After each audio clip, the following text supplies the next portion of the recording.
Jadi bab yang ketujuh bicara tentang remaja dan seks. Jadi memang seks itu adalah bagian dari kehidupan manusia. Oke, dan usia remaja itu sedang memasuki tahap perkembangan. Seseorang mencapai tahapan kematangan organ seks pada usia remaja ini, ditandai dengan haid pertama pada wanita dan mimpi basah pada pria. Nah, hendak remaja diberi pengertian tentang pendidikan seks, dan tugas orang tua lah yang menjelaskan dengan bahasa yang bisa dimengerti oleh remaja. Dan ini merupakan tantangan kita sebagai orang tua, ya toh, untuk memberikan pendidikan seksual kepada kepada anak-anak kita, apalagi di masa-masa remaja. Karena sangat berbahaya sekali ketika mereka malah mendapatkan pendidikan yang di luar kita, maksudnya. Karena bisa saja diselewengkan dan tidak tepat dalam hal mengajar. Dan memang saya jumpai di anak saya sendiri, meskipun masih kelas 4 SD, umur 9 tahun, saya dengan istri dikejutkan dengan beberapa pertanyaan-pertanyaan dan pernyataan-pernyataan yang membuat kami sendiri bingung begitu loh, untuk menjelaskan dan bagaimana caranya begitu untuk menjelaskan dan memberikan pengertian kepada anak kami. Nah, salah satu pernyataan daripada anak saya itu, yaitu Justin itu, karena dia memang sangat dekat sekali sama mamanya, gitu. Sangat dekat sekali sama mamanya. Sampai suatu kali dia pernah bilang begini, "Ma, nanti Justin nikah sama mama aja ya."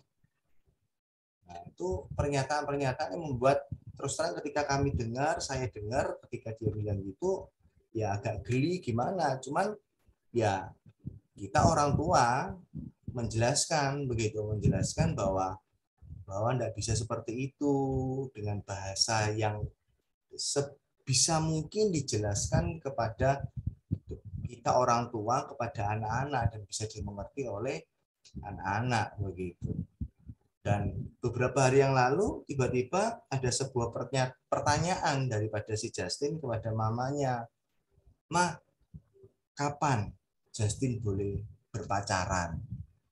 Nah, padahal masih kelas 4. Nah, pertanyaan-pertanyaan seperti itu ya memang kita sebagai orang tua harus menjelaskan supaya anak-anak kita bisa mengerti. Dan memang itu adalah tugas orang tua dalam menjelaskan dengan bahasa yang bisa dimengerti oleh mereka. Nah, dilanjutkan Pak Agus, bab yang ke-8, slide selanjutnya. Nah, ini bicara bab yang ke-8 itu bicara tentang remaja dan identitas. Nah, bagaimana poin yang pertama ini menekan perasaan rendah diri daripada sang anak atau remaja. Maka sebaiknya orang tua mengusahakan hal-hal sebagai berikut. Yang pertama, menyadarkan si remaja bahwa keinginan belaka tanpa usaha yang penuh ketekunan itu adalah sia-sia. Lalu yang kedua, orang tua juga bisa menonjolkan kelebihan-kelebihan yang dimiliki oleh para remaja dan jangan hanya berpusat kepada kekurangan-kekurangan atau kelemahan-kelemahan yang dimiliki.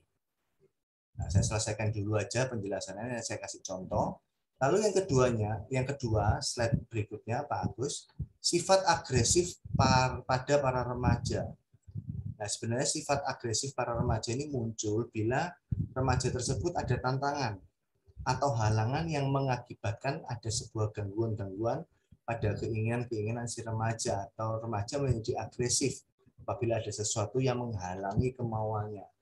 Dan sifat agresif akan timbul karena ada rasa marah atau karena merasa dipermainkan.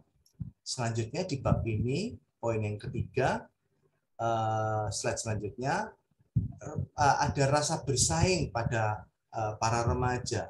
Pada waktu seseorang sedang menginjak atau mengalami masa remaja, biasanya timbul keinginan untuk menjadi lain dari siapapun juga. si remaja ingin menunjukkan jati dirinya, ingin merasa lebih hebat, lebih pintar dari teman-teman remaja lainnya. Nah, masalahnya adalah si remaja sudah merasa dirinya dewasa. Dan inilah saatnya untuk dapat melepaskan dirinya dari orang tua. Untuk dapat mengatasi rasa bersaing dari remaja ini, alangkah baiknya orang tua mendekati si anak, mengajak bicara, dan mengarahkannya. Nah, yang poin yang terakhir di bab yang ke-8 ini, identitas para remaja. Ada 3 unsur yang mempengaruhi identitas remaja. Yang pertama, sifat-sifat atau karakternya yang telah berkembang sejak masa kanak-kanaknya. Lalu yang kedua, kreativitas serta ide-ide yang berkembang pada para remaja. Yang ketiga, sifat serta kebutuhan-kebutuhan zaman yang sedang dialaminya. Nah, saya kasih contoh lagi-lagi pada anak saya begitu.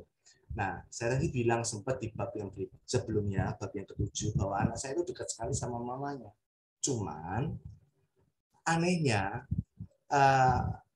dia merasa risih, ya, dia merasa risih ketika mamanya cium dia di depan teman-teman lainnya, begitu.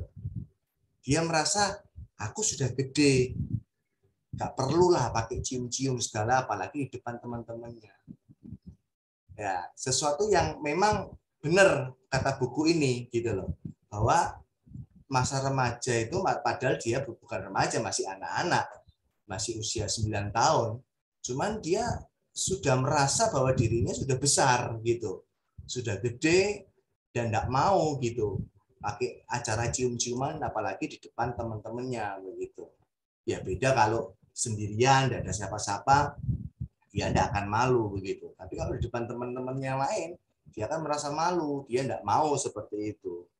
Nah, cerita yang lain, contoh yang lain. Suatu hari saya sengaja memang kalau yang nganter potong rambut itu hampir selalu itu saya begitu, hampir selalu saya. Lalu suatu hari saya potong iseng, saya bilang sama tukang potongnya, tolong mas dipotong agak gundul, sisanya sedikit aja. Dan memang benar dia agak gundul ya hampir gundul meskipun tidak klimis begitu.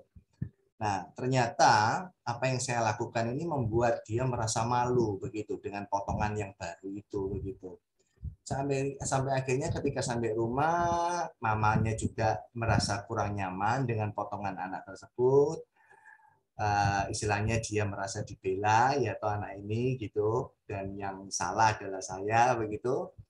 Lalu akhirnya ya untuk mengatasi malunya dia ketika sekolah minggu, ketika harus ke gereja atau ketemu temennya di sekolah, dia harus pakai topi begitu. Nah, terus terang hal ini buat saya kurang pas begitu. Nah, akhirnya saya kasih masukan sama Justin, saya kasih pengertian, saya duduk berdua sama dia, saya kasih pengertian, Justin, potongan rambutmu yang seperti ini itu hal biasa pada seorang pria. Jadi yang kasih pengertian begitu.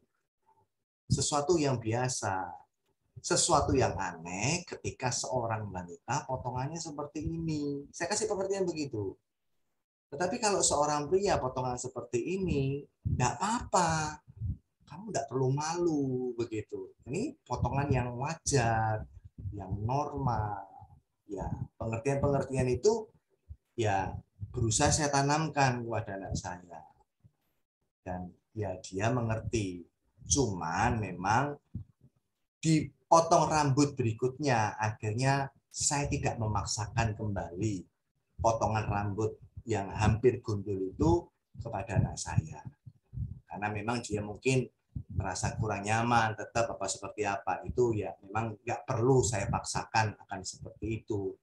Nah, contoh-contoh seperti itulah yang memang yang harus kita berikan pengertian kepada anak-anak kita, masalah identitas, kepercayaan diri kepada anak-anak kita dan remaja.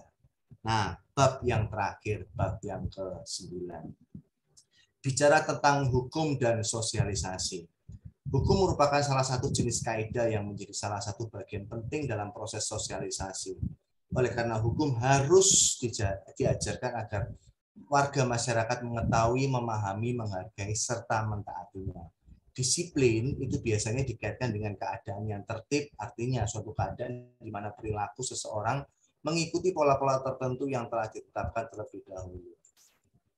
Ada beberapa manfaat disiplin bagi para remaja. Ya, contohnya ketika mereka berdisiplin, mentaati peraturan lalu lintas, ya toh, itu sama saja lalu lintas akan membuat lancar, menjaga keselamatan baik jiwanya maupun keselamatan orang lain. Lalu kebiasaan gaya hidup disiplin dalam diri para anak dan remaja itu masa kelak akan membawa remaja dalam kesuksesan hidup. Nah, hal-hal ini yang juga berusaha kami tanamkan kepada anak kami, yaitu Justin. Ya toh, terutama saya setiap pagi saya selalu memberikan perintah kepada Justin, ayo rapikan tempat tidurmu. Nah, terkadang anak saya itu juga lupa habis mandi, kebiasaannya mungkin karena terlalu dekat sama mamanya agak memanjakan dia, sehingga kadang-kadang itu baju habis dia pakai itu dia geletakkan atau taruh di atas tempat tidur. Nah, hal-hal seperti itu ketika saya tahu, saya kasih tahu, Justin, tidak seperti itu. Kamu harus gantung. Kalau memang baju itu sudah kotor, ya kamu harus kemasukkan ke tempat kotor. Kan ada keranjang pakaian kotor di sana. Atau kalau memang kamu pakai lagi sore harinya, ya kamu harus gantung di gantungan. Ya, merapikan habis mandi, handuk digantung di tempat handuk. Nah, seperti itulah disiplin-disiplin seperti itu yang kami mencoba mengajarkannya. Nah, slide selanjutnya Pak Agus. Kaidah-kaidah atau norma-norma yang mengatur kehidupan manusia sangat banyak. Misalnya ada kaidah yang menyatakan bahwa manusia harus taat dan mengabdi kepada Tuhan. Ada kaidah yang mengatakan harus mengasihi sesamanya manusia. Kaidah-kaidah kesusilaan yang menyangkut perilaku manusia sebaiknya jangan iri hati, tidak menaruh dengki kepada sesamanya, tidak cemburu kepada orang lain. Apabila bertamu di rumah teman, maka hendaknya berpakaian rapi dan bersih.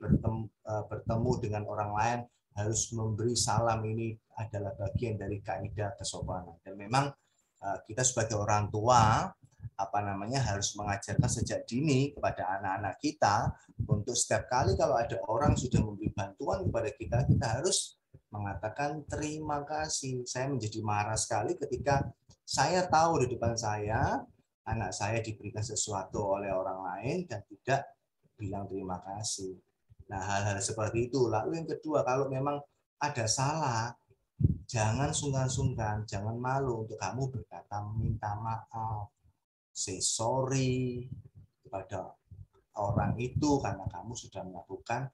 Nah, dua kata itu terima kasih dan sorry itu yang saya selalu tanamkan kepada anak saya. Yang terakhir, slide terakhir, di dalam proses sosialisasi hukum untuk anak-anak remaja bertitik tolak pada mengajarkan mengenai hak mereka dan sudah sewajarnya bahwa pendidikan mengenai hak-hak akan diikuti dengan kewajiban-kewajiban pula yang merupakan disiplin. Misalnya, remaja boleh bersantai sepuas-puasnya asalkan ingat waktu istirahat.